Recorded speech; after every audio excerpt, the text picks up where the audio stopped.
इससे एक प्रकार की गैर समझ, गलत धारणा जनता के बीच में पड़ी कि हम लोग ये चर्चा नहीं चाहते।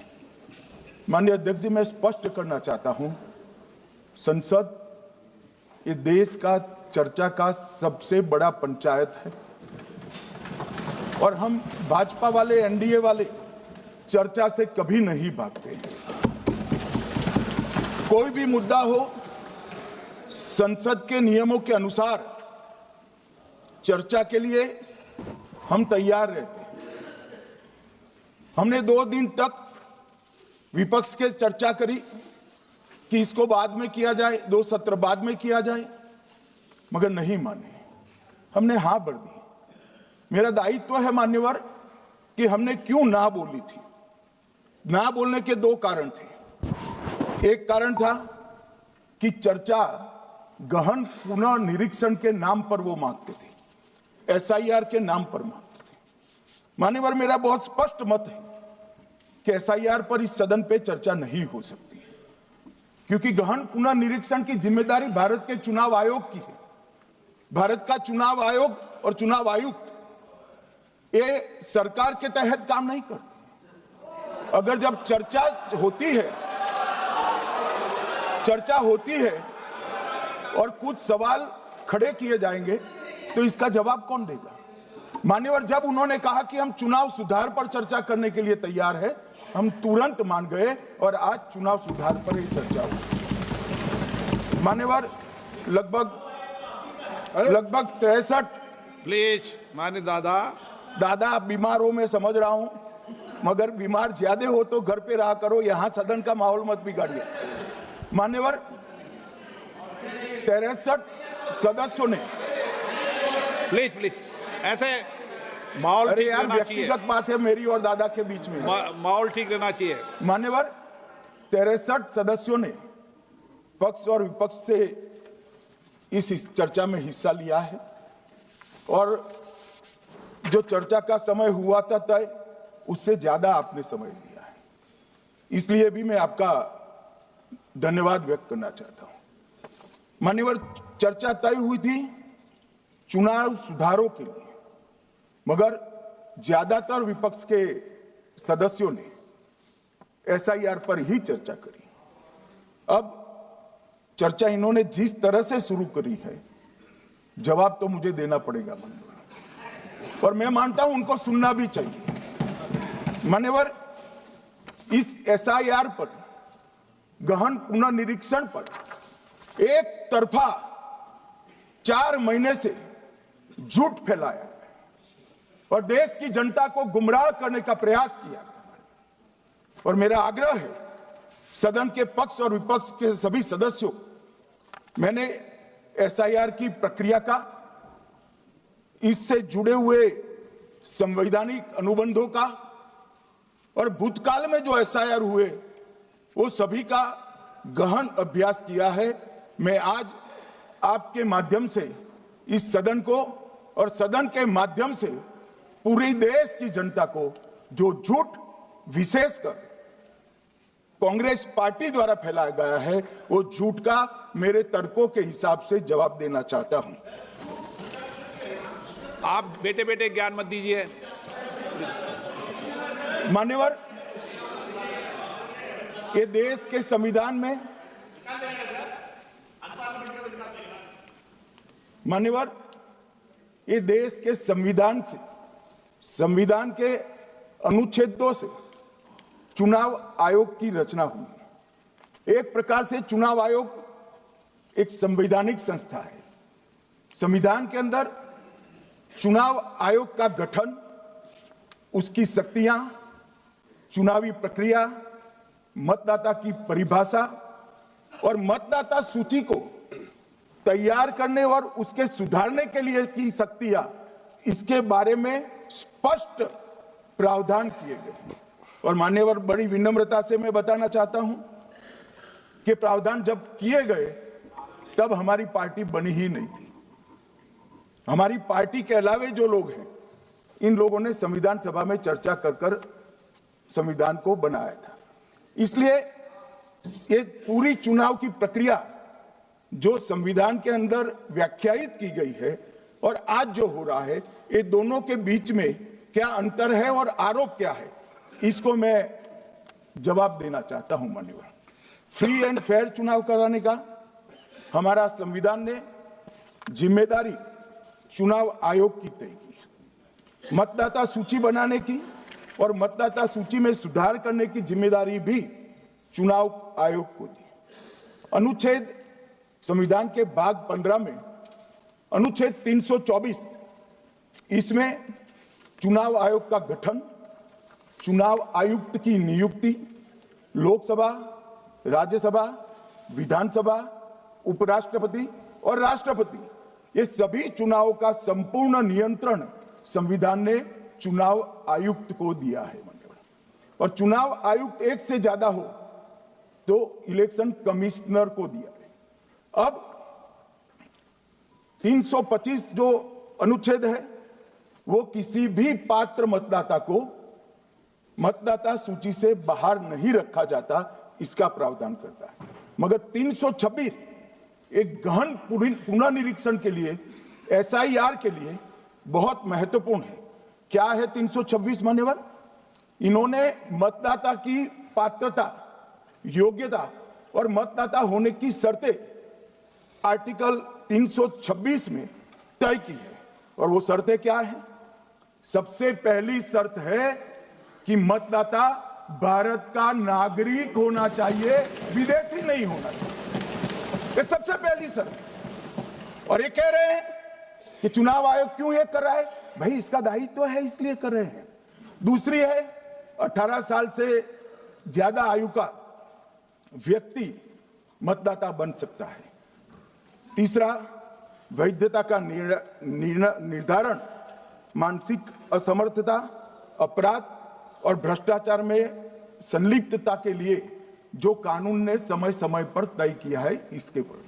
तो ये 3 पात्रताओं के आधार पर भारत के मतदाता होने की बात तय होती है।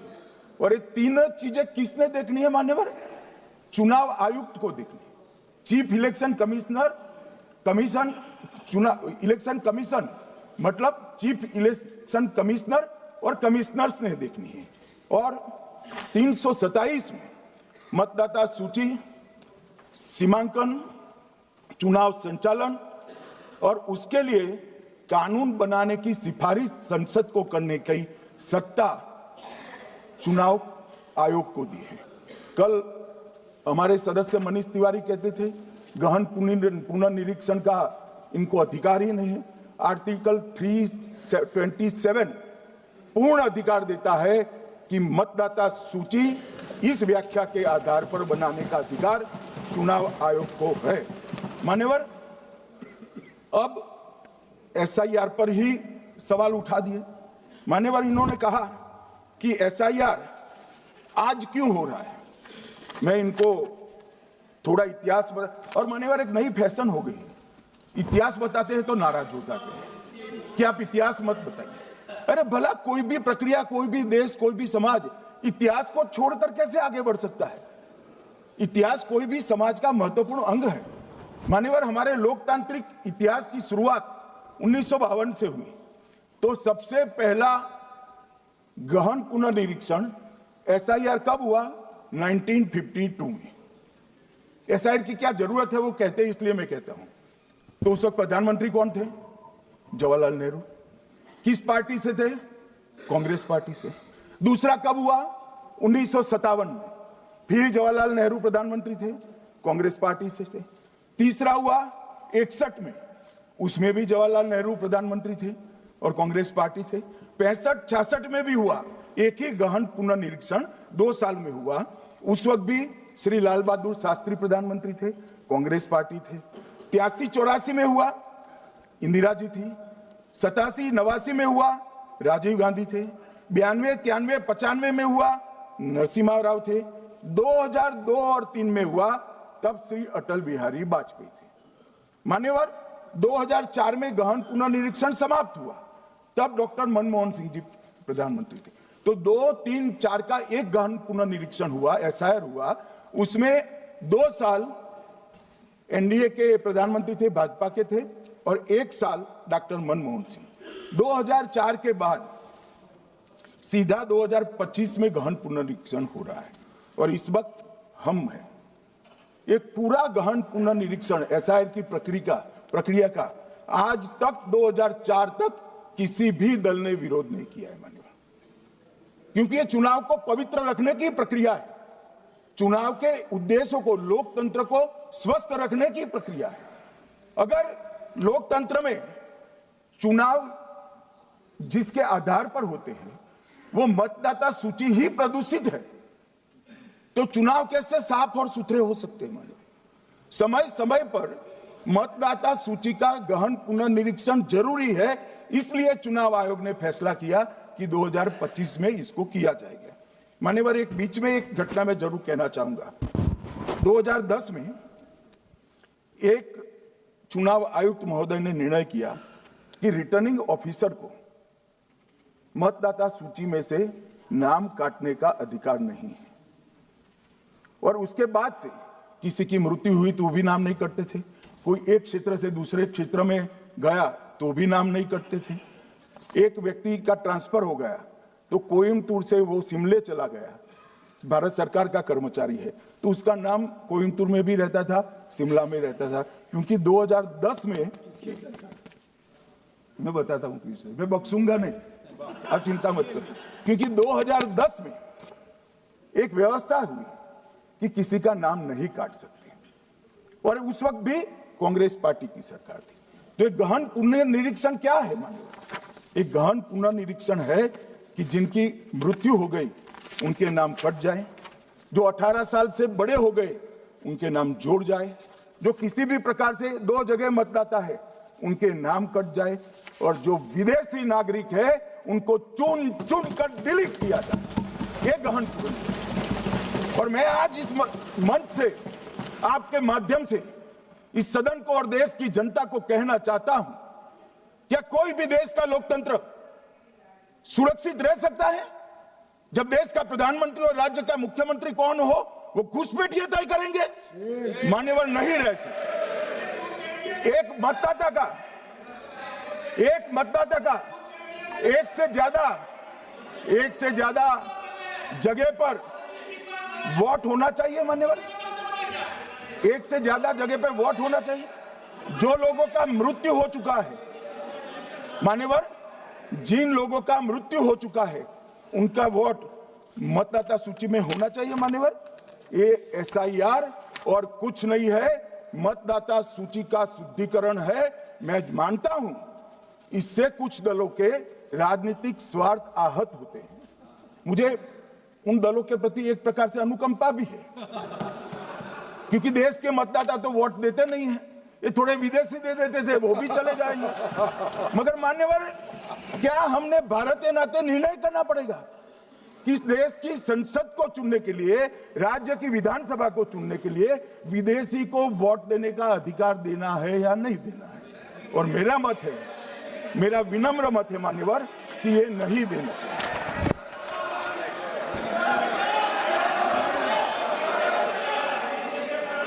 दादा बैठ जाइए प्लीज प्लीज। मान्यवर,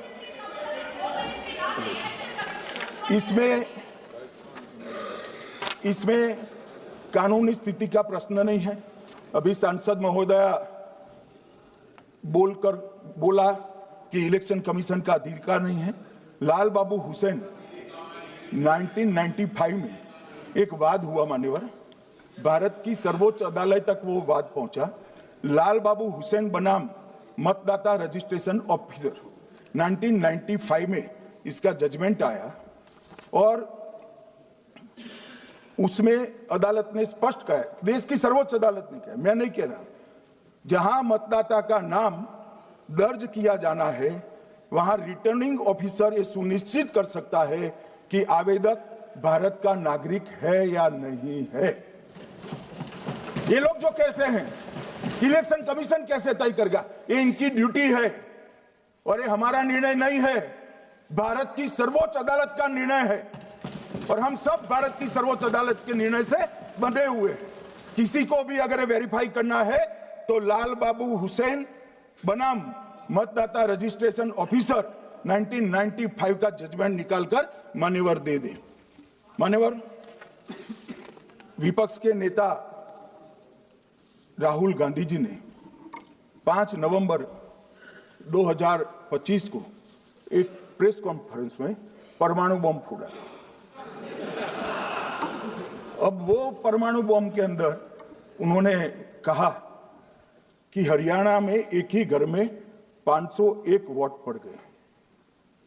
चुनाव आयोग ने इतनी स्पष्टता करी कि हाउस नंबर 265 कोई छोटा मकान नहीं है और 1 एकड़ का पुश्तैनी प्लॉट में अनेक परिवार बस रहे हैं, मगर वहां हर परिवार के घर का नंबर नहीं दिया गया है, इसलिए सब जगह हाउस नंबर 501 दिया गया। पर एक परिवार की तो 3 पीढ़ियां साथ में रह सकती है।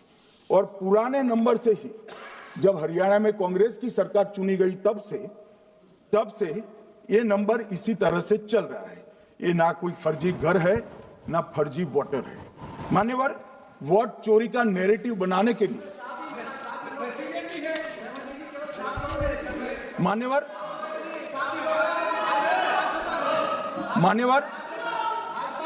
बिहार में भी मेरा भाषण पूरा हो जाने दो। नहीं, आप अभी पूरा भाषण नहीं, कई बार नाम आएगा।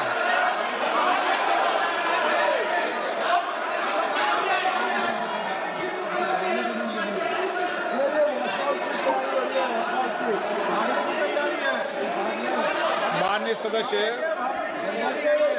2 मिनट बैठिए, मैं कुछ बोलना चाहता हूं। 2 मिनट बैठिए, मैं एक मिनट। माननीय सदस्य, 1 मिनट। मान्यवर, मेरा विपक्ष के नेता से एक निवेदन है कि 2 मिनट सुन ले मुझे, बाद में उनको बोलने का मौका दीजिए। मान्यवर, 2 मिनट। मान्यवर, मेरा आपसे विनम्र निवेदन है, मैं आधी रात तक बैठने के लिए तैयार हूं, मुझे कोई आपत्ति नहीं। मेरा भाषण समाप्त हो जाए।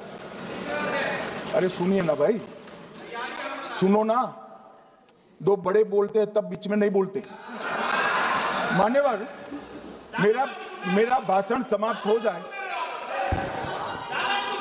प्लीज नहीं। मान्यवर, मेरा भाषण समाप्त हो जाए बाद में, इसमें जितने भी मुद्दे विपक्ष के नेता खड़े करेंगे, मेरी मर्यादा में इसका जरूर जवाब दूंगा, मुझे कोई आपत्ति नहीं। मेरा विनंती इसलिए है मान्यवर,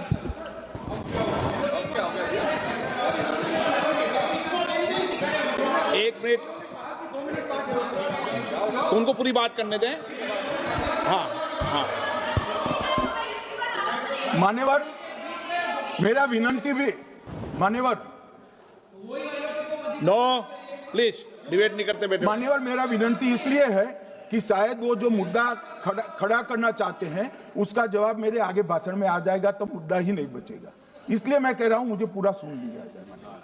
मान्यवर, बिहार में एक मतदाता की उम्र 34 साल बताई गई, 34 साल की है, इसको 124 साल बताया गया।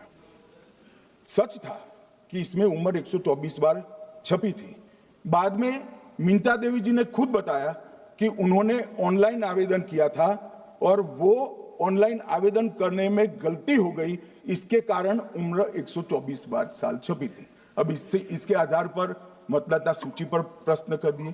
सुबोध कुमार नवादा, प्रेस कॉन्फ्रेंस में कहा गया कि एक राजनीतिक दल के बीएलए है, इनका नाम कभी आया ही नहीं, वो भी सच नहीं निकला। रंजू देवी रोहतास, उनको कहा कि एक कार्यकर्ता, उन्होंने बाद में रंजू देवी जी ने स्टेटमेंट दिया, जबरन बुलाकर उनकी वोटर लिस्ट से नाम काट लिया गया, ऐसा आरोप हुआ। तो रंजू देवी ने यही कहा कि कांग्रेस के कार्यकर्ताओं को कहने पर मैंने गलत जानकारी दी थी।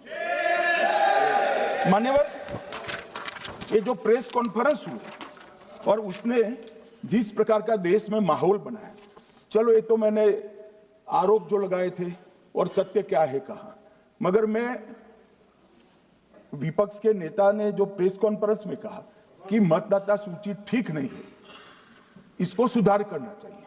तो भाई गहन पुनर्निरीक्षण क्या है, एसआईआर क्या है, मतदाता सूची का सुधार करने की प्रक्रिया है, और वो कर रहे हैं तो भी विरोध कर रहे हैं। पुरानी मतदाता सूची कर रहे हैं तो भी विरोध कर रहे हैं। भाई मतदाता सूची पुरानी हो या नहीं, आपका हारना तय है, ये मतदाता सूची से नहीं होता। मान्यवर, उन्होंने कहा, अपने लॉजिक के समर्थन में कहा कि भारतीय जनता पार्टी को कभी एंटी इनकम्बेंसी का सामना नहीं करना पड़ता। मान्यवर, एंटी इनकम्बेंसी इनके खिलाफ होती है जो जनहित के विरुद्ध काम करे। ये बात सही है कि भाजपा को एंटी इनकम्बेंसी का फायदा विरोध बहुत कम करना पड़ता है। हमारी सरकारें बार बार चुनकर आती हैं, चाहे राज्य में है या केंद्र में, परंतु ऐसा नहीं है कि हम 2014 के बाद एक भी चुनाव नहीं हारे। छत्तीसगढ़ में 18 में हारे, राजस्थान में 18 में हारे, मध्य प्रदेश में 18 में हारे, कर्नाटक में भी 14 के बाद हारे, तेलंगाना में हम जीत नहीं पाए, चेन्नई में हम जीत नहीं पाए, बंगाल में भी हम हारे। भाई तो तब तो ये मतदाता सूची बहुत अच्छी होती है, टब से नए कपड़े पहनकर आप शपथ ले लेते हो। उस वक्त मतदाता सूची का विरोध नहीं करते हो, और जब मुंह की पटखनी पड़ती है बिहार की तरह, तब मतदाता सूची का विरोध करते हो। माननीय मेरे दोहरे मापदंड नहीं चलेंगे लोकतंत्र में। जब आप जीतते हो तब चुनाव आयोग महान है, जब आप हारते हो तो चुनाव आयोग निकम्मा है, बीजेपी का कहने पर चलता है। जब आप जीतते हो मतदाता सूची अच्छी है, मतदाता सूची अच्छी है, और जब आप हारते हो तो मतदाता सूची खराब है। मान्यवर, मुझे कोई आपत्ति नहीं, इस प्रकार का भ्रांति फैलाए तो फैलाए। मेरा दायित्व है कि इस देश की जनता को एक ड्यूअल स्टैंडर्ड की जानकारी देना, जो मैं आज इस सदन में खड़े होकर दे रहा हूं। मान्यवर, आगे पर भी मैं इस विषय को कहूंगा, और ढेर सारे आरोपों के मेरे पास जवाब है। जो 3 प्रेस कॉन्फ्रेंस में, एक सादा प्रेस कॉन्फ्रेंस, एक एटम बम वाला प्रेस कॉन्फ्रेंस, एक परमाणु बम वाला, ये तीनों में क्या हुआ, इसके सारे जवाब मेरे पास है। मान्यवर, अब ये कहते हैं कि 2-2 जगह है, 2-2 जगह मतदाता है।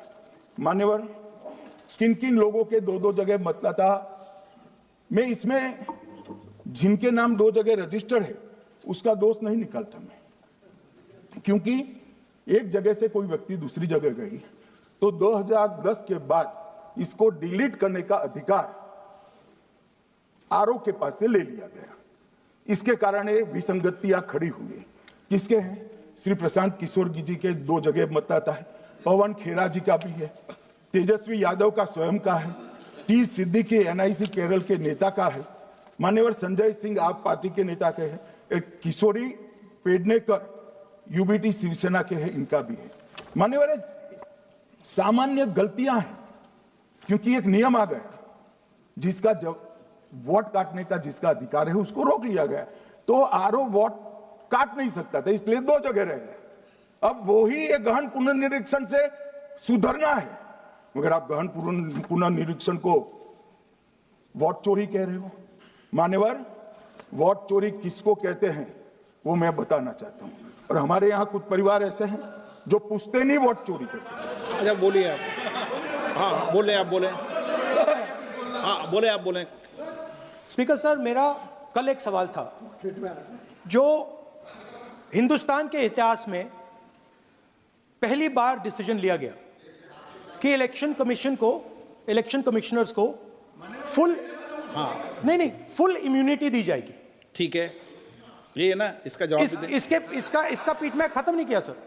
इसके पीछे जो थिंकिंग थी वो हमें सबसे पहले बताएं। ठीक है। दूसरी बात, नहीं, हरियाणा की जहां इन्होंने बात की, इन्होंने एक उदाहरण लिया, वहां पर अनेक उदाहरण हैं। वो भी आपने दिया था ना, 19 वो भी आपने दिया था, इसलिए दिया वो भी। 19 लाख वहां पे फेक लोग, वो उदाहरण आपने दिया था, इसलिए उसका जवाब दिया। और ये भी हमें बता दीजिए, actually let us have a debate on my press conference. Let us go. Let us have very good idea. Let us have a debate on our press conferences. Amit Shah ji, I challenge you to have a debate on the 3 press conferences. Please. ठीक है, बैठ जाइए, बैठ जाइए। मान्य, please, मान्य, आपने बात करी, प्लीज। उत्तर प्रदेश में और हरियाणा में दोनों चुनाव में वोट कैसे दे रहे माननीय, हैं? प्लीज, ये भी जवाब दे दीजिए। माननीय गृह मंत्री जी। मान्यवर, पहली बात मैं स्पष्ट करना चाहता हूं, मैं 30 साल से विधानसभा और संसद में जनप्रतिनिधि के रूप में चुनकर आता हूं। मुझे लंबा अनुभव है संसदीय प्रणाली का। विपक्ष के नेता महोदय कहते हैं कि पहले मेरी बात का आप जवाब दीजिए, मैं सुनना चाहता हूं। आपकी मुंसफी से संसद नहीं चलेगी। मेरे आप बोलने का क्रम मैं तय करूंगा। इस तरह से नहीं चलेगी संसद। मान्यवर, उनको धैर्य रखना चाहिए, उनको धैर्य रखना चाहिए मेरा जवाब सुनने का। इनकी एक एक बात का जवाब मैं दूंगा, मगर मेरे भाषण का क्रम वो तय नहीं कर सकते, मैं करूंगा, क्योंकि मैं बोल रहा हूं। मान्यवर,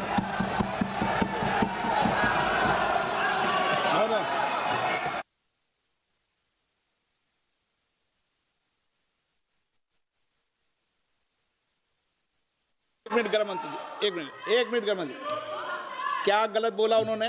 उन्होंने यही बोला, आपने जो बात उठाई है मुझे कब बोलना है मैं तय करूंगा, यही बोला ना। उसमें क्यों उत्तेजित हो रहे हो आप? हाँ, आपके 2-2 मिनट में खड़े होने से थोड़ी जवाब देते रहेंगे। नो, माननीय गृह मंत्री, नहीं हो सकता। मैं आपको फिर मौका दूंगा, आपको मौका दूंगा आपको। आप बोलिए, हाँ बोलिए सर, ये बोलिए। आपने अगर अमित शाह जी का रिस्पांस देखा तो ये कंप्लीटली डिफेंसिव रिस्पांस है। ये घबराया हुआ रिस्पांस है, ये डरा हुआ रिस्पांस है। अब सुनिए पूरी बात, प्लीज मानिए। नो, सच्चा रिस्पांस नहीं है। माननीय गृह मंत्री जी। मान्यवर, आपके चेहरे पर बैठो। मान्यवर, आपके चेहरे पर चिंता की लकीरें मैं देख रहा हूं कि मैं क्या बोलूंगा। मैं उनके उकसावे में नहीं आऊंगा, मैं मेरे विषय पर बोलूंगा। मान्यवर, मैंने इतना ही कहा कि मैं मेरे भाषण का क्रम मैं तय करूंगा। मेरे भाषण का पहले क्या बोलना, बाद में क्या बोलना, मैं तय करूंगा। और मैं मानता हूं कि हर एक वक्ता का ये अधिकार है, उनका भी है, मेरा भी है। कल वो बोल रहे तो हम ऐसा थोड़ी ना बोले आप झूठ क्यों बोल रहे हो। हम नहीं बोल सकते साहब। वो माननीय विपक्ष के नेता है, वो बोल सकते अपना भाषण। मान्यवर, और मैंने तो ये भी कहा, मेरा पूरा भाषण छूट कर कुछ बच जाता है तो आप पूछिएगा, मैं जवाब दूंगा। मगर अब धैर्य भी चाहिए और सुनना भी चाहिए, दोनों चीजें करनी पड़ती है। मान्यवर, वोट चोरी का कोहराम बचा है। मैं वोट चोरी किसको कहते हैं वो बताना चाहता हूं। वोट चोरी के 3 आयाम हैं। एक तो मतदाता नहीं है, मतलब योग्यता नहीं है, और आप वोटर बन जाते हो तो वोट चोरी माना जाएगा। दूसरा, आप गलत प्रकार से चुनाव जीतते हो तो वोट चोरी माना जाएगा। और तीसरा, जनादेश को डिफाई करते हो, मतलब वोट के विपरीत आप कोई पद प्राप्त कर लेते हो तो भी एक प्रकार से वोट चोरी होता है। अरे सुनो ना, क्यों जल्दबाजी करते हो मानिकम, क्यों? अब मैं 3 वोट चोरी की घटनाएं बताना चाहता हूं। सबसे पहली घटना हुई, आजादी के बाद देश का प्रधानमंत्री तय करना था। तय कौन करना था? तो उस वक्त के जितने प्रांत थे, इसके कांग्रेस के अध्यक्षों ने, उनके एक एक वोट से तय होना था। अब 28 वोट श्री सरदार पटेल को मिले और 2 वोट जवाहरलाल नेहरू जी को मिले।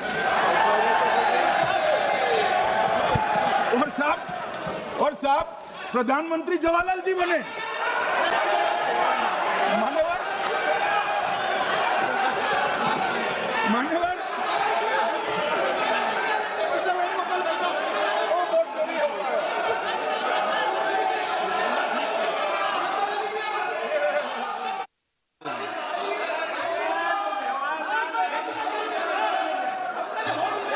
प्लीज, माननीय गृह मंत्री जी,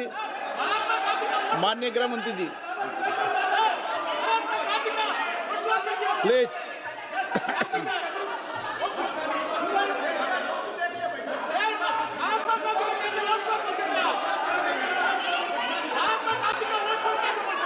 बैठो, बैठिए माने, प्लीज।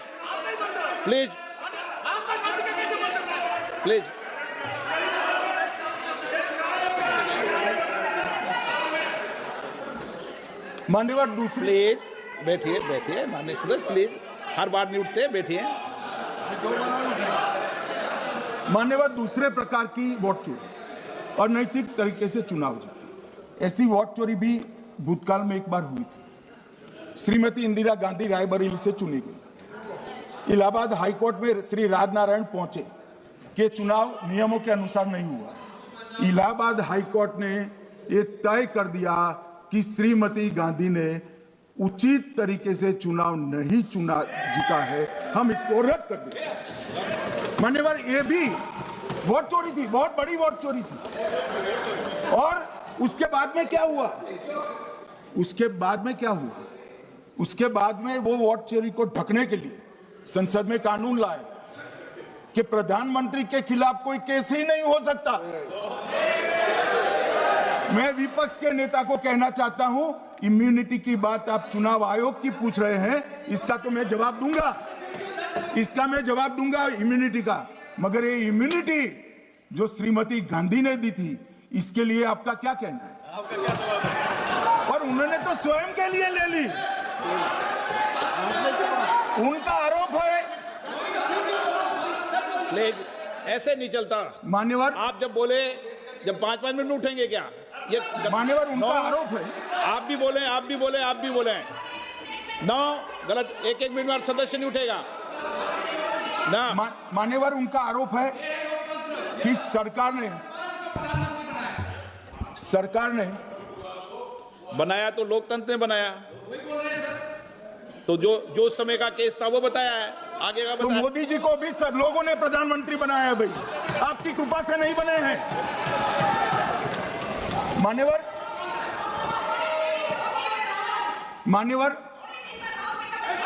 इस तरह से माननीय तरीका ठीक नहीं है आपका, 2-2 मिनट में उठना। मान्यवर, विपक्ष के नेता ने कहा कि आपने चुनाव आयुक्तों को इम्यूनिटी दी। इनका आरोप सत्य नहीं है, मैं इसकी बात बाद में करता हूं।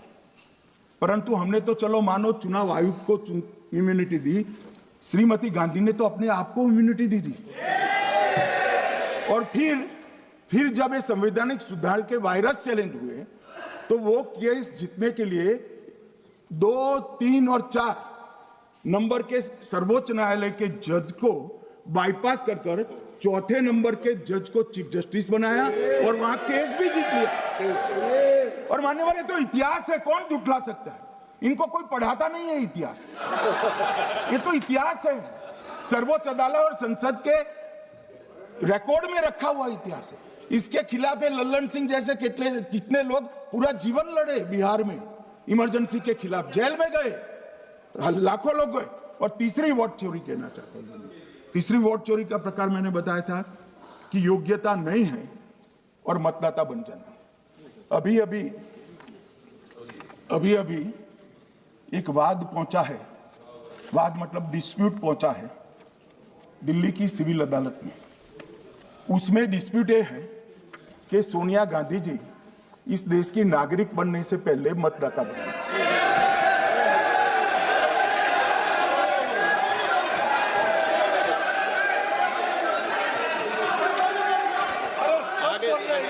आगे सुनो, बोल क्या रहे, पूरी बात तो सुनो।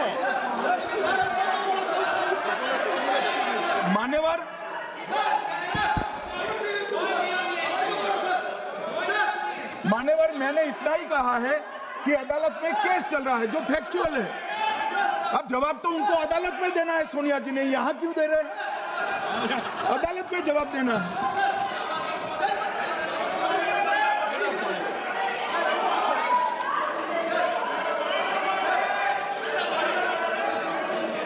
बीच के भाषण में पॉइंट ऑफ ऑर्डर नहीं होता। नहीं है सर, बुलाइए सर। मुझे याद है जो माननीय सदस्य नहीं है, ये 352 ये रहा, 352 टेबल पे रहता है, मुझे जवान याद है 352। Home Minister is speaking about an issue which is pending in the court. Actually, what happens is, Rosavina court, some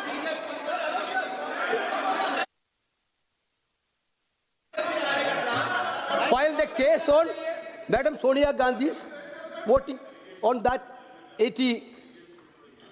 Sir, that Ross Avenue court dismissed that case without, there is no substance in that case. After that,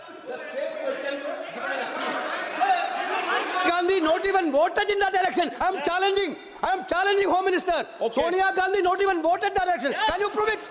Can you prove it? Sir, misleading statement a Home Minister doing. Sir, you are. What is this, sir? एक minute please दादा, एक minute please. No, बैठिए। No मान्य please. देखिए माननीय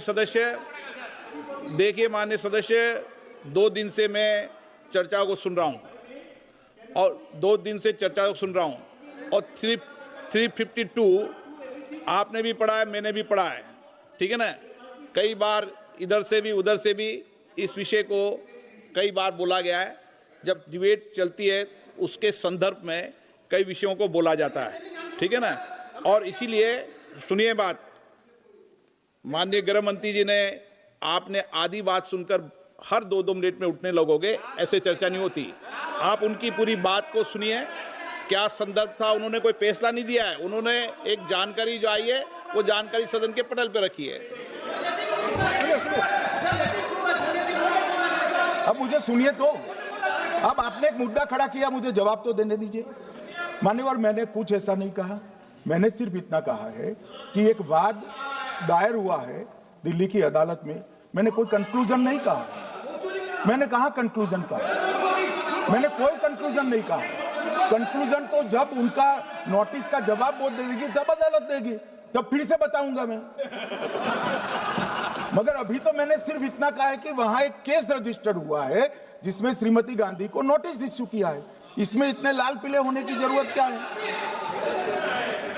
मान्यवर, हम सबका साझा दायित्व है, हम भी विपक्ष में बैठे, हम चुनाव जितने जीते हैं इससे ज्यादा हारे हैं। हम लोगों का तो एक प्रकार से पौना जिंदगी ही विपक्ष में ही चला गया, चाहे राज्य हो या केंद्र हो। कई चुनाव हमारे, हमने चुनाव आयुक्त और चुनाव आयोग पर कभी आरोप नहीं लगाया। एक नया पैटर्न खड़ा हुआ, एक नया पैटर्न। मैं पूरा वाक्य नहीं बताना चाहता। श्रीमती ममता बनर्जी ने चुनाव आयोग पर आरोप लगाए, स्टालिन जी ने लगाए, बीडी सतीशन जी ने लगाए, श्री राहुल गांधी ने लगाए, मल्लिकार्जुन खड़गे जी ने लगाए, तेजस्वी यादव जी ने लगाए, अखिलेश यादव जी ने लगाए, वी शिवन कुट्टी ने लगाए, हेमंत सोरेन जी ने लगाए, भगवंत मान जी ने लगाए। अब पहले तो ऐसी परंपरा सिर्फ कांग्रेस पार्टी में थी, मगर संपर्क का दोष कहता होता है साहब, ये सारे इंडिया अलायंस वाले चुनाव आयोग के खिलाफ आए। मान्यवर, चुनाव आयोग एक तटस्थता से चुनाव कराने वाला संस्थान बनाया गया और इसकी मान्यता कोई पॉलिटिकल पार्टी ने नहीं दी। भाग और अनुच्छेदों के तहत हमारे संविधान ने दी और ये संवैधानिक प्रक्रिया है। इस संवैधानिक प्रक्रिया पर सवाल खड़े कर अनर्गल आरोप कर आप पूरे चुनाव आयोग की एक प्रकार से पूरे दुनिया में इसकी छवि को धूमिल करने का काम कर रहे हैं। आपको लगता है कि आप सरकार की छवि धूमिल करें? ना जी, आप पूरी दुनिया में भारत के लोकतंत्र की छवि को धूमिल करें। मान्यवर, सरकार का तो इतना ही सवाल है, मान्यवर सरकार का तो इतना ही सवाल है कि भारत के मतदाता क्या सोचेंगे। मगर मतदाता का सोचने का सवाल नहीं है, मतदाता को तो मालूम है कि हमने तो वोट दिया है इसलिए चुनकर आए हैं, तो उसके मन में कोई डाउट नहीं है। ये वोट चोरी करते रहे, घुसपैठिया बचाओ यात्रा निकाली और बिहार में 2/3 बहुमत से हम जीते। मान्यवर, ये जो नई परंपरा शुरू हुई कि देश के अंदर चुनाव न जीते तो चुनाव आयोग को बदनाम करो, चुनाव प्रक्रिया को बदनाम करो, मतदाता सूची को बदनाम करो, ये हमारे लोकतंत्र का भला नहीं करेगी। यही आयुक्त के, यही सरकार के होते हुए आप कई चुनाव जीते, हम कुछ नहीं बोले, हम पार्टी में बैठकर इसकी मीमांसा की, मगर ये लोग चुनाव आयोग पर। प्लीज नो, आप बैठिए, आप ठीक है बैठिए। माननीय सदस्य प्लीज प्लीज। मान्यवर, मैं थोड़ी स्पष्टता के लिए आंकड़ा देना चाहता हूं। मई 14 में श्रीमान नरेंद्र मोदी इस देश के प्रधानमंत्री बने तब से उनको आपत्ति है। तो एनडीए क्या क्या जीती, 3 लोकसभा चुनाव हम जीते, 41 राज्यों के विधानसभा चुनाव जीते, तो हम 44 विधानसभा टोटल चुनाव जीते हैं 2024 से 25 तक। मगर वो भी 30 चुनाव जीते हैं अलग अलग विधानसभा में, 30 जगह पे। अगर मतदाता सूची करेक्ट है तो क्यों शपथ लिया, क्यों चुनाव लड़ा? आप बताइए देश की जनता को। श्री राहुल गांधी जहां से चुनकर आए थे, वो वायनाड की मतदाता सूची में भी मेरी पार्टी ने प्रेस कॉन्फ्रेंस कर इसी प्रकार की डिस्क्रिपेंसी को बताया है। इसका जवाब नहीं देते। हमने अमेठी का भी बताया है, इसका जवाब नहीं देते हैं। मान्यवर, ये चुनाव की मतदाता सूची में जो थोड़ी बहुत गलतियां हैं, उसको वो लोग मुद्दा बनाते हैं चुनाव हारने का। चुनाव हारने का कारण है नहीं, मैं अंत में बताऊंगा क्यों हारते हो चुनाव, मैं बताऊंगा मान्यवर अंत। परंतु फिर भी चलो मान ले कि मतदाता सूची ठीक नहीं है, तो गहन पुनर्निरीक्षण का मतलब ही ये है कि मतदाता सूची को सुधारने की प्रक्रिया। अब इसमें आपके बीएलए सहयोग नहीं करते हैं, आप उसका बहिष्कार का ऐलान करते हो, आपकी राज्य सरकारें जहां है वो मदद कम करती हैं, तो कैसे मतदाता सूची का शुद्धिकरण होगा? जो आपकी डिमांड है वो ही चुनाव आयोग कर रहा है। आपकी डिमांड है कि मतदाता सूची ठीक हो, वो चुनाव आयोग कर रहा है। मगर हुआ क्या है मान्यवर मालूम है? इनको अब अगर प्रेस में कोई पत्रकार उनको पसंद ना आए ऐसा सवाल पूछते हैं तो तुम बीजेपी के एजेंट हो ऐसा कहते हैं। मान्यवर, सवाल जो भी हो उसको लेना चाहिए। मान्यवर, पत्रकार कभी बीजेपी का एजेंट नहीं होता है। मगर आप अगर ऐसा मानते हो कि लोकतंत्र में आपको पसंद आए ऐसे ही सवाल पत्रकार पूछे, तो ये नहीं हो सकता। इमरजेंसी नहीं है भाई, इमरजेंसी नहीं है। मान्यवर, एक प्रेस में कोई सवाल पूछता है तो कहते हैं बीजेपी के एजेंट हो, केस हारते हैं तो जज पर आरोप कर देते हैं, चुनाव हारते हैं तो ईवीएम पर आरोप करते हैं, ईवीएम की दलील अब गले नहीं उतरती तो वोट चोरी का मुद्दा लेकर आए, वोट चोरी का मुद्दा लेकर पूरा बिहार में यात्रा निकाली, फिर भी हार गए। अब हारने का कारण आपका नेतृत्व है, ये हारने का कारण ईवीएम और मतदाता सूची नहीं। और अगर ये मानते हैं मान्यवर, अगर ये मानते हैं कि इनको कोई पूछने वाला नहीं है, भगवान करे मैं गलत पड़ जाऊं, कांग्रेस के कार्यकर्ता इनका हिसाब मांगेंगे। एक दिन कांग्रेस के कार्यकर्ता इनका हिसाब मांगेंगे कि इतने चुनाव कैसे हार गए। मान्यवर, कोई जज आजादी के इतने साल में नहीं हुआ है मान्यवर कि कोई जज एक जजमेंट दे तो जज के खिलाफ इंपीचमेंट लेकर आते हैं। अपनी वोट बैंक को एड्रेस करने के लिए इंपीचमेंट लेकर आते हैं मान्यवर। और ये सारे ने तो साइन कर दिया, साथ ही साथ उद्धव जी ने भी साइन कर दिया। उद्धव जी, जजमेंट क्या है? एक पहाड़ी पर मान्यता है कि हाँ सबसे ऊपर दिया जलाया जाए। मान्यवर, एक वोट बैंक को संभालने के लिए एक हाईकोर्ट के जज के सामने इंपीचमेंट लेकर आए हैं। देश की जनता उनको मदद नहीं करे।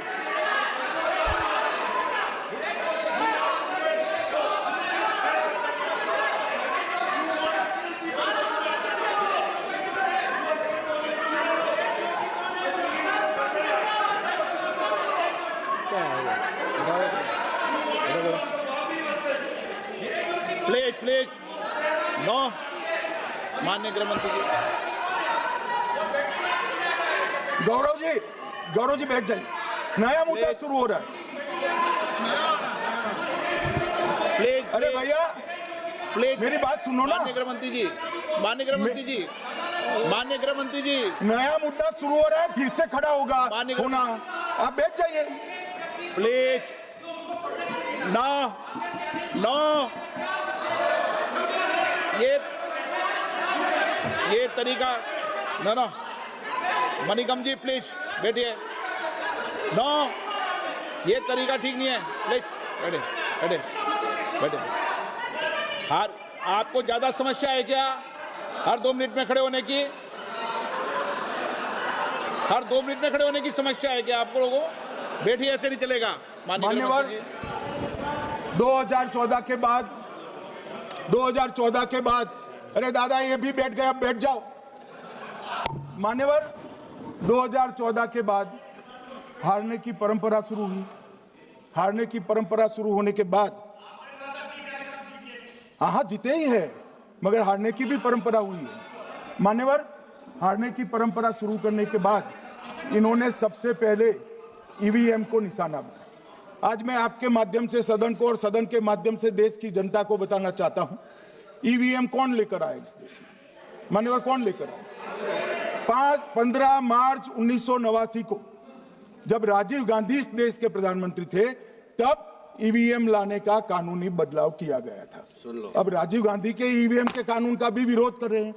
मान्यवर, इसके बाद में अरे सुनो ना क्या प्रक्रिया हुई। इसके बाद में ईवीएम के खिलाफ किसी ने याचिका करी।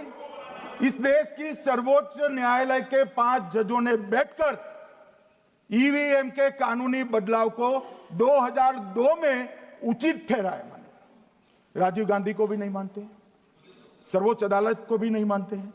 फिर 98 में मध्य प्रदेश, राजस्थान और दिल्ली, इसमें सिर्फ 16 विधानसभाओं में इसका ट्रायल लिया गया। कितना केयरफुल है ये भी बताता हूं। हुडा बैठो, ये भी कितना केयरफुली चुनाव आयोग आगे बढ़ा है। मध्य प्रदेश, राजस्थान और दिल्ली, ये राज्यों की सिर्फ 16 विधानसभा में इसका ट्रायल लिया गया। हर प्रकार से चेक कर ईवीएम का उपयोग सबसे पहली बार पूरे देश में 2004 में हुआ। 2004 का महत्व है माननीय, सबसे पहले 2004 में हुआ। पूरे लोकसभा चुनाव हमारे समय में ईवीएम का उपयोग हुआ, लाए राजीव गांधी, वहां से लेकर 2004 तक। और 2004 के चुनाव में कौन जीता भाई? वो जीत गए। उस वक्त ईवीएम की चर्चा बंद। 2009 का चुनाव हुआ, पूरा ईवीएम से हुआ, ये जीत गए। चुप्पी साध ली। 2014 में सब हम जीते तो कौ चालू कर दी वो सरकार में थे। मान्यवर, ये क्या है? जब कानून आप लाए, मशीन आपने इंट्रोड्यूस किया, चुनाव आप पहला जीते मशीन से, दूसरा चुनाव जीते, मौत से 10 साल राज किया और हार गए तो फिर रोते हैं। मान्यवर, देश की जनता मानती है इसको। और दूसरी बात, जब चुनाव आयोग को भी लगा कि सच्चे झूठे आरोप होते हैं, तो इस पर रिसर्च की एक प्रक्रिया हुई। मानिएगा 5 साल रिसर्च के बाद वीवीपीएटी की इंट्रोडक्शन हुआ। ये वीवीपीएटी क्या है? मैं जब वोट दबाता हूं तो समझ गए दादा, धन्यवाद।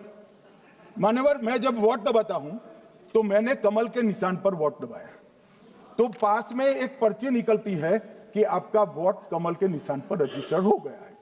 फिर भी आरोप हुए कि पर्ची वाले ये 2 अलग होते। तो चुनाव आयोग ने निर्णय किया कि 5% ईवीएम और वीवीपैट के परिणाम कंपेयर होंगे। तो मशीन खुला, इसमें 396 वोट मिले, तो वीवीपैट में कितने वोट मिले, तो 396 है या नहीं है, ये 5% मशीनों में मिलता है। मान्यवर, मैं आंकड़े लेकर आया हूं चुनाव आयोग को पूछकर आज कि कितने वीवीपैट और मशीन का मिलान नहीं हुआ। आज तक 16,000 मशीन और वीवीपैट का मिलान हुआ है, एक में भी एक भी वोट का बदलाव नहीं। और ये जब मतगणना होती है तब उनके पोलिंग एजेंट बैठते हैं मान्यवर, परिणाम पर वो साइन करते हैं, दोनों प्रकार के, मशीन के और वीवीपीएटी के परिणाम पर भी साइन करते हैं मान्यवर। और ये इस पर आरोप लगा रहे हैं मान्यवर। अब ये कह रहे हैं कि उस वक्त वाईफाई नहीं थी। सबसे पहली बात, 2004 में वाईफाई आ चुकी थी, मगर फिर भी चलो मान लो, आरोप लगाते गए। ईसीआई ने 2009 में एक छेड़छाड़ के आरोप पर भाग लेने के लिए 10 राज्यों में 100 ईवीएम लगाई गई। सब लोगों ने प्रयास किया, 2009 में कोई छेड़छाड़ नहीं कर पाए। फिर भी आरोप लगाए तो 2017 में इलेक्शन कमीशन ने जून 2017 में 3 दिन तक ईवीएम इलेक्शन कमीशन की ऑफिस में रखे कि कोई भी पार्टी आकर, कोई भी टेक्नोक्रेट आकर, कोई भी साइंटिस्ट आकर ईवीएम को हैक कर कर बता दे। ये तो गए ही नहीं, ये नहीं गए। मान्यवर, ये सिर्फ प्रेस में आरोप करते, ना अदालत में जाते हैं, ना चुनाव आयोग के पर जाते मान्यवर, मगर एक्सपर्ट भी नहीं गए। आप कोई एक्सपर्ट भेज देते भैया, एक्सपर्ट भी नहीं भेजा। और मान्यवर 2017 में फिर चुनाव आयोग इस निर्णय पर पहुंचा कि आने वाले सब चुनाव ईवीएम से होते हैं। अब चुनाव आयोग ने तो निर्णय कर दिया, मगर मैं भी साहब थोड़ा ज्यादा सोचता हूं। तो मैंने सोचा साला ये चुनाव आयोग कहता है कुछ नहीं हो रहा है, कुछ नहीं हो रहा है, तो ये लोग आरोप क्यों लगा रहे?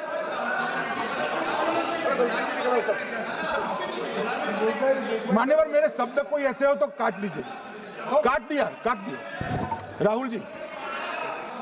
मान्यवर, मैंने सोचा कि भाई कुछ गलती नहीं है, मान्यवर कोई गलती नहीं है, तो लोग विरोध क्यों कर रहे हैं? फिर मुझे याद आया कि मान्यवर जब इनके जमाने में चुनाव होते थे, बिहार और यूपी में सरकारें बनाती होती थी, पूरे के पूरे वोट के बक्से हाईजैक कर लिए गए। ईवीएम आने से बंद हो गया, ईवीएम आने से बंद हो गया।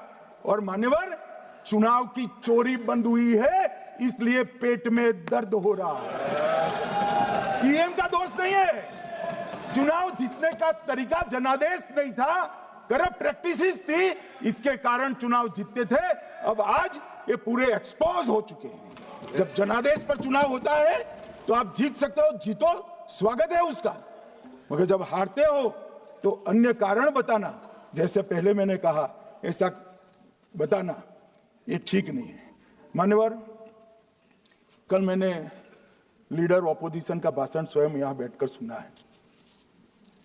पूरा भाषण उनका धागों में उलझ गया, थ्रेड्स में उलझ गया। मान्यवर, ये कहते हैं पीएम का शेड्यूल देखकर चुनाव आयोग चुनाव तय करता है। मेरा सभी सांसद महोदय से करबद्ध निवेदन है कि चुनाव होने के पहले के 1 महीने पीएम का शेड्यूल, और पीएम को लगभग 24 और 16 कितना होता है, 40 महीना हो गया। इसमें से किसी भी 1 महीने का शेड्यूल दिखाओ। पीएम की गति ही इतनी है, कोई भी महीना उठाओगे तो इतने ही प्रवास करते हैं। मानवर, इसको चुनाव का कोई लेन देन नहीं है। हमारे प्रधानमंत्री जनसंपर्क में आजादी के बाद सबसे ज्यादा प्रवास करने वाला प्रधानमंत्री। और मैं जानता हूं साहब, मैं जानता हूं नरेंद्र मोदी जी को 2001 से मैं बता सकता हूं, एक भी दिन की छुट्टी नहीं, एक भी वैकेशन नहीं, लगातार जनता का काम करना। मैंने कभी नहीं देखा उनको वैकेशन में। कई बार इनका अनुकरण करने का प्रयास करते हैं तो बीपी बढ़ जाता है इतना, ये फिर उठ जाएंगे प्लीज। मान्यवर, ये पूरी चर्चा चुनाव सुधार पर थी। मैंने आज ये भी जांच करा,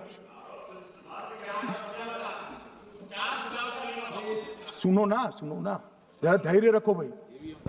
मान्यवर,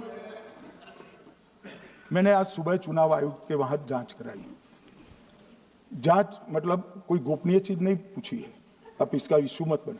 मैंने ये पूछा कि चुनाव सुधार के लिए मई 2014 के बाद कौन सी पार्टी से कितने आवेदन आपको मिले, क्योंकि चुनाव सुधार जो करना है इसकी प्रक्रिया क्या है।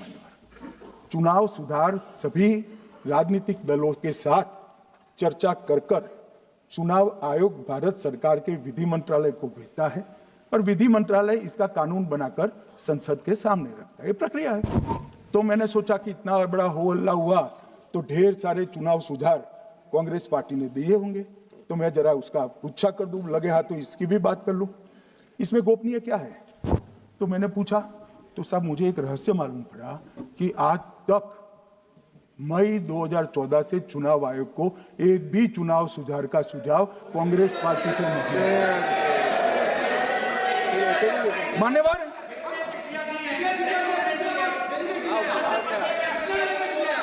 बैठे मैं बताता हूं मान्यवर। मैं जवाब पूछोगे क्या?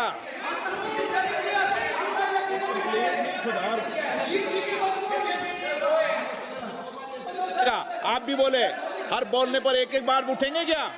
हर चीज का जवाब पूछेंगे क्या आप? नो, ये तरीका ठीक नहीं है। नो,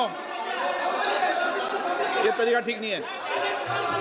नो नो माननीय सदस्य, प्लीज बैठिए बैठिए बैठिए बैठिए बैठिए बैठिए बैठिए बैठिए अच्छी परंपरा रखें। ओके,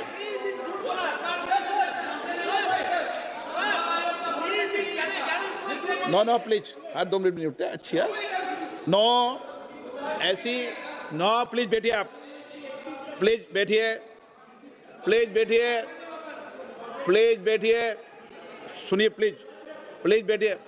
माननीय सदस्यगण, ये कभी परंपरा नहीं रही कि सत्ता पक्ष और प्रतिपक्ष का कोई भी माननीय सदस्य कभी बोल रहा हो तो हर विषय पर बैठे बैठे टिप्पणी करना या हर विषय पर खड़े होकर सवाल पूछना, ये परंपरा कभी नहीं रही।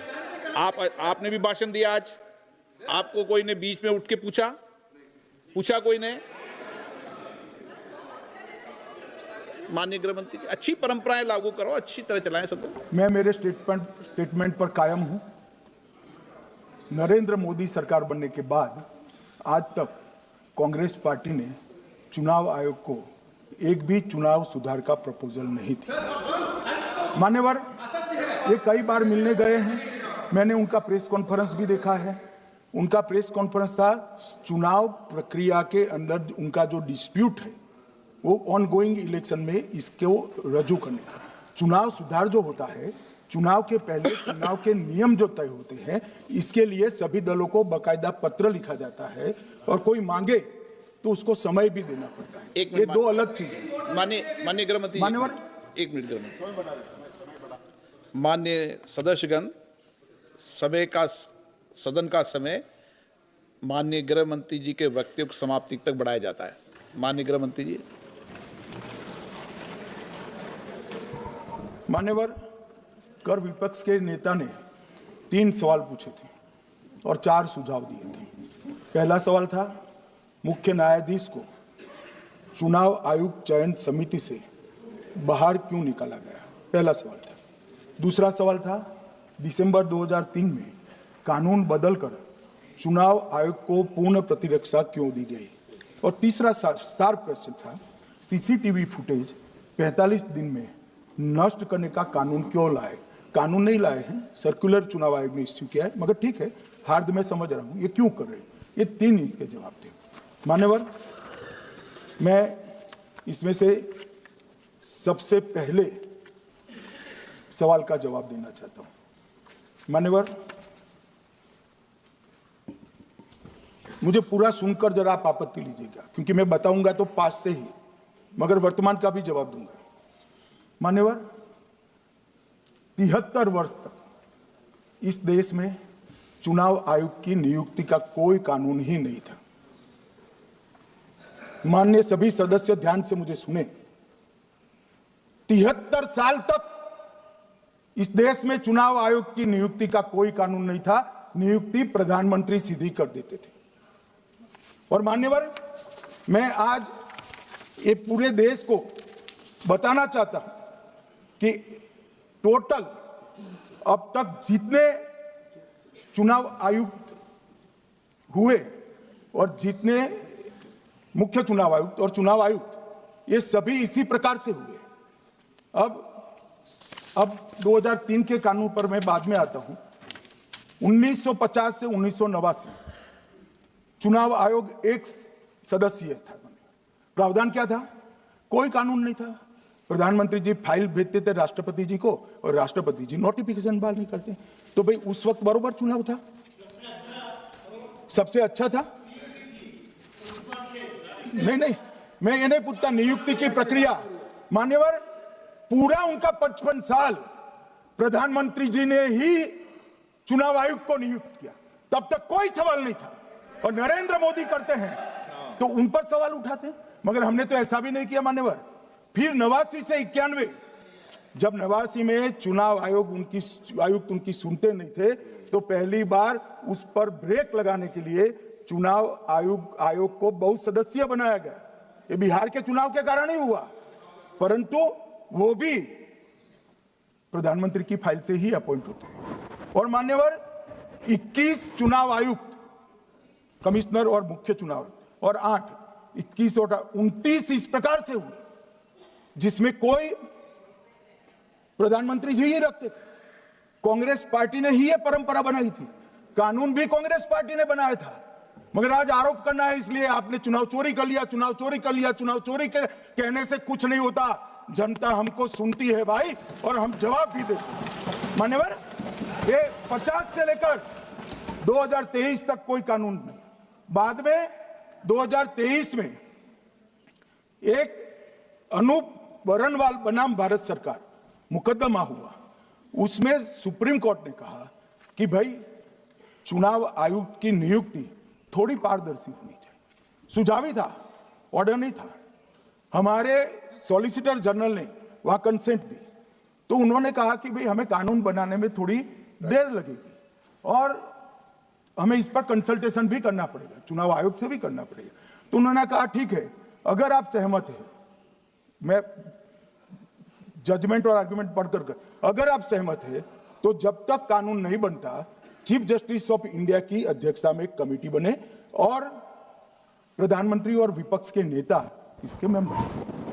हमें कोई आपत्ति नहीं थी, हमने हाँ बोला सर, और विपक्ष के नेता भी थे, प्रधानमंत्री थे और सीजे। 2023 में कानून बन गया। कानून क्या बना? विपक्ष के नेता, प्रधानमंत्री तय करेंगे, वो एक मंत्री और स्वयं प्रधानमंत्री, ये 3 लोग बैठकर चर्चा कर मेरिट्स में चुनाव आयुक्त और मुख्य चुनाव आयुक्त की नियुक्ति करेंगे। मान्यवर, हमारे टाइम में तो और पारदर्शी, ये कह रहे हैं हमारा तो 33% ही हिस्सा है। भाई 33% तो है ना, हमारा तो हिस्सा ही नहीं था। और मान्यवर, मैं रिकॉर्ड से बताता हूं, 2012 में सीयूसी की नियुक्ति होनी थी, अडवाणी जी ने सुझाव दिया लिखकर कि एक प्रणाली बना जाए, नहीं बनाया और BS संपत जी को सीधा चुनाव आयुक्त बना दिया। उसके बाद में भी एक व्यक्ति कैसे है इसकी चर्चा है, नवीन चावला, जिसको आपातकाल की भूमिका पर शाह आयोग ने कहा था ये निष्पक्ष नहीं है, उनको मुख्य चुनाव आयुक्त बना दिया। जबकि मुख्य चुनाव आयुक्त गोपाल स्वामी ने इनके खिलाफ पक्षपात के सबूत भी भेजे, खारिज कर दिया। मान्यवर, सुने नहीं, हमारे समय में ऐसा कभी नहीं हुआ है। हमारे समय पर विरोध होता है, मगर पक्षपात के सबूत किसने नहीं दिए हैं। और भाई, जहां तक 66% और 33% का सवाल है, आप कह रहे हो कि वहां 2 लोग होते हैं और आप 1 होते हैं, ये तो हम तय नहीं करते हैं, 140 करोड़ की जनता तय करती है कौन 66 होगा और कौन 33। यहां कौन बैठेगा वो तो 140 करोड़ लोग तय करते हैं, वो आपके लिए तय करोगे तो आप 66 हो जाओगे। मगर आप तो 100 रख कर गए थे, हमने उसको 33 दे दिया। मान्यवर, ये क्या सवाल उठाते, और वो समझते हैं कि मैं बोलता हूं तो बस ये ब्रह्म वाक्य होगा। ऐसे नहीं होता है मान्यवर, हर चीज के तर्क होते हैं। इनका जो भाषण तैयार करते हैं वो भी ठीक से नहीं करते, रिसर्च नहीं करते। मान्यवर, इन्होंने सीसीटीवी फुटेज 45 दिन में इलेक्शन कमीशन ने नष्ट करने का निर्णय किया, इस पर आपत्ति उठाई। मान्यवर, जन प्रतिनिधित्व अधिनियम 1951 की धारा 81 में एक प्रावधान है। प्रावधान क्या है? उम्मीदवार चुने जाने के बाद 45 दिन में चुनाव याचिका दायर कर सकते हैं। 45 दिन के बाद इसको कोई चुनौती नहीं दे सकता। ये नियम 1991 में बना, तब उस वक्त सीसीटीवी फुटेज नहीं था। सीसीटीवी फुटेज बाद में चुनाव आयोग ने एक सर्कुलर से रूल्स में बदलाव कर ऐड किया। अब किया क्या है चुनाव आयोग ने? सीसीटीवी फुटेज का जो रिकॉर्ड है उसको जन प्रतिनिधित्व अधिनियम की 1951 की धारा 81 के साथ संरक्षित किया है, मतलब अलाइन किया है कि 45 दिन के बाद कोई डिस्प्यूट की प्रोविजन ही नहीं है एक्ट में, तो 45 दिन के बाद ये सीसीटीवी फुटेज क्यों रखना चाहिए? अब इतनी सादी समझ नहीं है सब, मैं क्या कर सकता हूँ सर? सब समझ के कोई इंजेक्शन नहीं होते जो भड़ाम से दे दिया। मान्यवर, ये धारा 81 1951 से है, मगर पहले पर्चियों से होते थे तो पर्ची के लिए थी। अब सीसीटीवी फुटेज का कैमरा आ गया तो सीसीटीवी फुटेज ऐड कर दिया। मान्यवर, उन्होंने कहा, और इस वक्त जब सीसीटीवी फुटेज जब प्रक्रिया में ऐड किया तब स्पष्ट चुनाव आयोग ने कहा था कि सीसीटीवी रिकॉर्डिंग संवैधानिक दस्तावेज नहीं है, ये आंतरिक प्रबंधन है। किस चीज का आंतरिक प्रबंधन? कि चुनाव सीज होने के बाद कोई पुनः मतदान की अर्जी करता है कि भाई ये मतदान मथक में चुनाव ठीक नहीं हुआ, तो चुनाव आयोग जो निर्णय करता है वो सीसीटीवी फुटेज के आधार पर करता है। पहले मौखिक करता था, टेक्नोलॉजी आई, सीसीटीवी फुटेज स्वीकार कर लिया। अब ये आंतरिक प्रबंधन के लिए है मान्यवर। फिर भी चुनाव आयोग का जो निर्णय मैं बताता हूं, उन्होंने कहा सामान्य जनता को एक्सेस होना चाहिए। रूल्स बनाया गया है, सामान्य व्यक्ति सीसीटीवी फुटेज उच्च न्यायालय में जाकर 45 दिन के अंदर ऑर्डर करा सकता है। अब ये कहेंगे 45 दिन में जजमेंट नहीं आएगा, मगर उच्च न्यायालय इतना ऑर्डर कर सकता है कि सीसीटीवी फुटेज आप डिस्ट्रॉय मत करना। मान्यवर, राजनीतिक दलों को एक्सेस देने का उन्होंने प्रावधान करा है, तो वो चुनाव को चैलेंज करे राजनीतिक दल 45 दिन के अंदर। ऑटोमेटिक जो चुनाव चैलेंज होता है मान्यवर, उसका सीसीटीवी फुटेज नियमों से हम चुनाव आयोग रिजर्व कर देता है। मान्यवर, ये प्रक्रिया कुछ पढ़ते नहीं।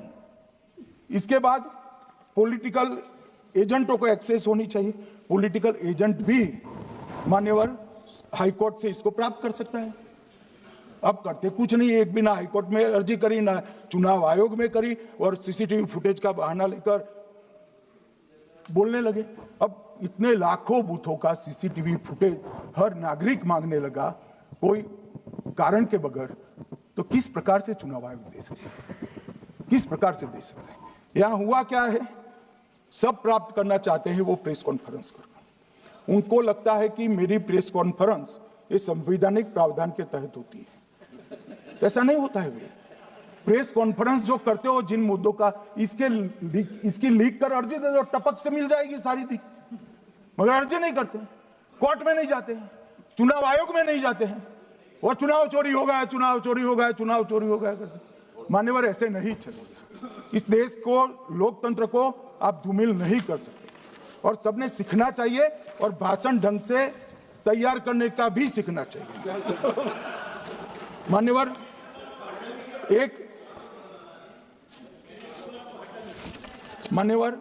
एक उन्होंने कहा सीसी को 2003 में कानून बनाकर इम्यूनिटी दी। मान्यवर, representation of the people act 1950 में ही ईसीआई के अधिकारियों को जो इम्यूनिटी प्राप्त है उससे जरा भी बढ़ोतरी नहीं करी। हमने सिर्फ रिप्रेजेंटेशन ऑफ 1951 के एक्ट को पुनरावृत्ति की है। मान्यवर, आरपीए एक्ट की धारा 32 और आरपीए एक्ट 51 के सुधार की धारा 146C कहती है कि चुनाव आयोग के कोई भी अधिकारी, जिसमें इलेक्शन कमिश्नर आ जाते हैं, इस पर कोई मुकदमा चुनाव प्रक्रिया के लिए नहीं चल सकता। ये प्रावधान है मान्यवर, और वो प्रावधान को 23 के कानून में इसको भी हमने संरेखित किया है मान्यवर।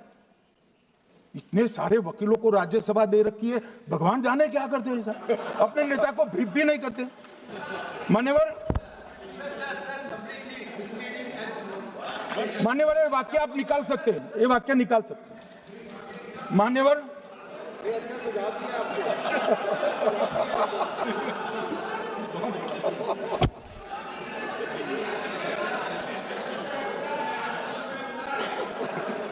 मान्यवर, फिर ये सब हो रहा कल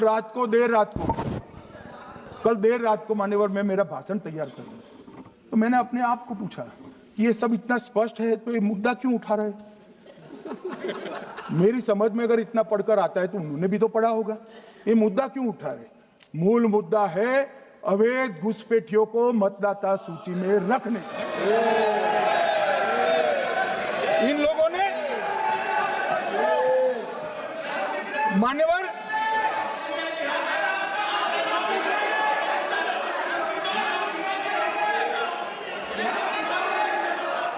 माननीय सदस्य, आपका भाषण भी सबने शांति से पूर्ण सुना है, आप भी सुनने की सामर्थ्य रखो। नहीं, आप सुनने की सामर्थ्य रखो। नो, प्लीज प्लीज बैठिए, प्लीज बैठिए, सुनो, पूरा भाषण सुनो। आप जब बोलते हैं तो इधर भी सुनते हैं, आप भी इधर भी बोलते हैं, इधर सुने। गृह मंत्री इलेक्शन रिजल्ट के लिए बात हुआ था सर।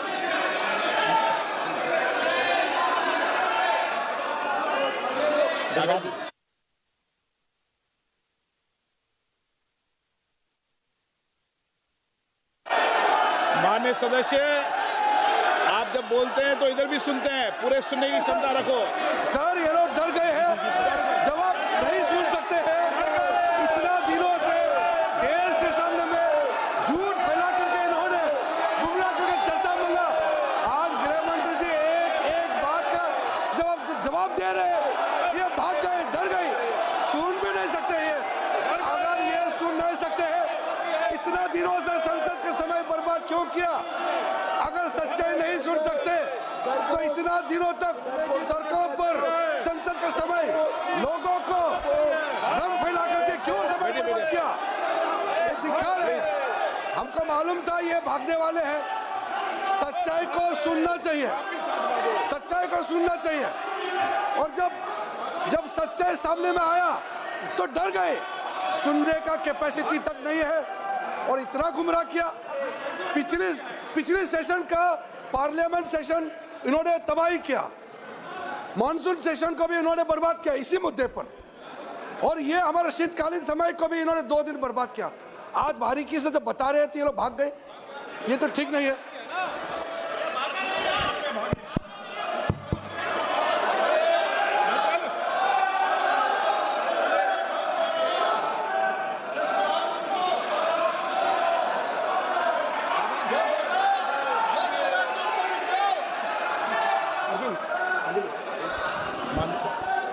मान्यवर, ये 200 बार भी बहसकार करेंगे, एक भी अवैध घुसपैठियों को इस देश में हम वोट नहीं देंगे। ये हमारे एनडीए का पॉलिसी है मान्यवर। डिटेक्ट मतलब ढूंढो, डिलीट करो, मतदाता सूची में नाम काटो और उनको डिपोर्ट करो। हम संवैधानिक प्रक्रिया कर डिटेक्ट, डिलीट और डिपोर्ट ये पूरा करेंगे। ये क्यों सदन छोड़कर भाग गए? मैं इनके सामने तो कोई बात भी नहीं कर रहा था, ना कांग्रेस पार्टी के सामने बात कर रहा था। मैं तो बात कर रहा था घुसपैठियों को देश के बाहर निकालने की। अब ये तो देखिए साहब, अगर मैंने इतने सारे आरोप करे श्री जवाहरलाल नेहरू पर, इंदिरा गांधी पर, इनके पिताजी पर, सोनिया जी पर, तब भागते तो लाजिम था। ये घुसपैठियों को लिए भाग गए क्योंकि उनकी हमारी पॉलिसी है डिटेक्ट, डिलीट और डिपोर्ट। उनकी पॉलिसी है नॉर्मलाइज कर दो घुसपैठ को, उसके बाद में मान्यता प्रदान कर दो और चुनाव में मतदाता सूची में डालकर फॉर्मलाइज कर दो। मगर साहब ये लंबे समय तक नहीं चला। मैं मेरे मन से मानता हूं, मेरे पार्टी के सिद्धांत तो है ही, मगर मैं मानता हूं कि जनसांख्यिकी में इतना बड़ा परिवर्तन देश के लिए बहुत बड़ा खतरा है। यह देश एक बार जनसांख्यिकी के आधार पर बढ़ चुका है और हम नहीं चाहते कि आने वाली पीढ़ी ये देश के भी बंटवारे दिखे। इसलिए ये बहुत जरूरी है कि इस देश से घुसपैठ को रोकना पड़ेगा। मान्यवर, ये कहते हैं कि घुसपैठ हो रही है, भारत सरकार की जिम्मेदारी नहीं है। मान्यवर, मैं आज बताना चाहता हूं, घुसपैठ हो रही है भारत बांग्लादेश की सीमा से। वहां पर कुल 2216 किलोमीटर बॉर्डर है, इसमें से 1653 किलोमीटर बॉर्डर बन चुकी है। अब 563 कहां बाकी रही है मान्यवर मालूम है? केवल और केवल एक राज्य बंगाल। आसाम का पूरा हो गया, मेघालय का पूरा हो गया, त्रिपुरा का पूरा हो गया, जम्मू कश्मीर का पूरा हो गया, पंजाब का पूरा हो गया, राजस्थान का पूरा हो गया, गुजरात का पूरा हो गया, खाली बंगाल का बाकी रखा है। और मैं आज कहना चाहता हूं टीएमसी के लोगों को भी, ये राहुल जी के साथ में रहकर घुसपैठिया बचाओ यात्रा बिहार में निकली, साफ हो गए। आप भी घुसपैठियों को बचाओगे तो वहां भारतीय जनता पार्टी का विजय तय। मान्यवर, ये कहते हैं कि घुसपैठ क्यों हो रही, आप बॉर्डर नहीं बनाने देते, फेंसिंग नहीं करने दोगे, घुसपैठ नहीं होगी। फिर भी चलो, मैं पूछना चाहता हूं कि घुसपैठ होकर सबसे पहले घुसपैठिया कहां आता है? कहां आता है? तो गांव में आता है। पटवारी को मालूम नहीं पड़ता, गांव के थाने वाले को मालूम नहीं पड़ता। इसकी मतदाता सूची में नाम डालने के लिए आधार कार्ड कहां बनता है? वहीं बनता है। उसका राशन कार्ड कहां बनता है? बंगाल में बनता है। और मतदाता सूची में कौन सी मतदाता सूची में ऐड होता है? तो बंगाल में होते। आपकी कोई जिम्मेदारी नहीं है। मान्यवर, ये देश के भविष्य और सुरक्षा के साथ खिलवाड़ कर रहे। कभी कभार चुनाव तो जीत जाओगे घुसपैठियों के आधार पर, परंतु इस देश की सुरक्षा को आप ताक पर रखें। मैं आज कहना चाहता हूं मान्यवर, बिहार की जनता ने एक बहुत महान फैसला किया है घुसपैठिया बचाओ यात्रा के खिलाफ जनादेश दिया। और बंगाल भी ये करने जा रहा है मान्यवर, आने वाले दिनों में करेंगे, उनको मालूम नहीं। मान्यवर, मैं एक कल राहुल गांधी जी ने एक विषय कहा था कि सारी संवैधानिक संस्थाएं आपने करप्ट कर दी। मैंने पूरा बताया कि चुनाव आयोग की नियुक्ति के पहले क्या नियम थे। उन्होंने कहा कि महत्वपूर्ण पद पर आरएसएस की विचारधारा के लोग रख लिए जाते हैं, तो इसमें क्या आपत्ति है भाई? क्या इस देश में कोई कानून बना है कि आरएसएस की विचारधारा वाले हैं उनको कोई महत्वपूर्ण? अरे इस देश का प्रधानमंत्री आरएसएस की विचारधारा वाला है, इस देश का गृह मंत्री आरएसएस की विचारधारा वाला है, और जनादेश से बनकर आए, आपकी कृपा से बनकर नहीं आए हैं मान्यवर। मगर उन्होंने क्या किया था वो मैं फिर बताना चाहता हूं। 1969 में इस देश का राष्ट्रपति का चुनाव हुआ। 1969 में इंदिरा जी अपनी पार्टी के अंदर ही संघर्ष करती थी। पार्लियामेंट्री बोर्ड ने राष्ट्रपति के चुनाव के प्रतिनिधि के रूप में कांग्रेस पार्टी का अधिकृत उम्मीदवार बनाया श्री संजीव रेड्डी को, और इंदिरा जी ने प्रधानमंत्री रहते हुए अपने पार्टी के मैंडेट को ही डिफाई कर कहा कि राष्ट्रपति का चुनाव में वोटिंग अंतर आत्मा की आवाज से करनी चाहिए, और उन्होंने श्री वीवी गिरी को प्रत्याशी बनाया। और फिर हुआ क्या? अल्पमत में थी वो। संजीव रेड्डी जी के वोट ज्यादा थे। जीतने के लिए उन्होंने कम्युनिस्टों से समाधान किया, और इस देश की सारे संस्थान पर, शिक्षा संस्थान पर, महत्वपूर्ण संवैधानिक पद पर कम्युनिस्टों को बिठाने का काम इंदिरा गांधी जी ने, और वहीं से इस देश के विमर्श को बदलने का काम किया है, वहीं से किया है। वामपंथी विचारधारा इस देश के प्रकृति को, इस देश के स्वभाव को, इस देश की जनता को स्वीकार्य नहीं है, और इसीलिए वामपंथी लुप्त हो गए। माननीय, उन्होंने इस देश के युवा धन को वामपंथी विचारधारा पर डाइवर्ट करने का काम किया है, जो 2014 से फिर से नरेंद्र मोदी जी ने इसको एक अच्छी तरीके से, लोकतांत्रिक तरीके से परिष्कृत करने का काम कर रहे हैं माननीय, और ये कह रहे हैं कि आरएसएस की विचारधारा वालों को रखते हैं। कोई ऐसा कानून नहीं है मान्यवर कि आरएसएस की विचारधारा वाला व्यक्ति कोई, आरएसएस की विचारधारा क्या? देश के लिए मरना ही आरएसएस की विचारधारा। देश को समृद्धि के परम शिखर पर ले जाना ही आरएसएस की विचारधारा है। देश की संस्कृति का झंडा बुलंद करना ही आरएसएस की विचारधारा। ये क्या समझाते हैं? हम ऐसे मान लेंगे? हम नहीं डरते साहब किसी से, हम नहीं डरते। मैं मेरी ही बात करता हूं। मैं तो 10 साल का था और नारे लगाता था, आसाम की गलियां सुनी है, इंदिरा गांधी खूनी है। हम तो वहां से लड़ते लड़ते आए हैं, हम नहीं डरते मान्यवर। और मान्यवर, इन्होंने कहा कि वोट चोरी से जीते हैं, वोट चोरी से नहीं जीते हैं।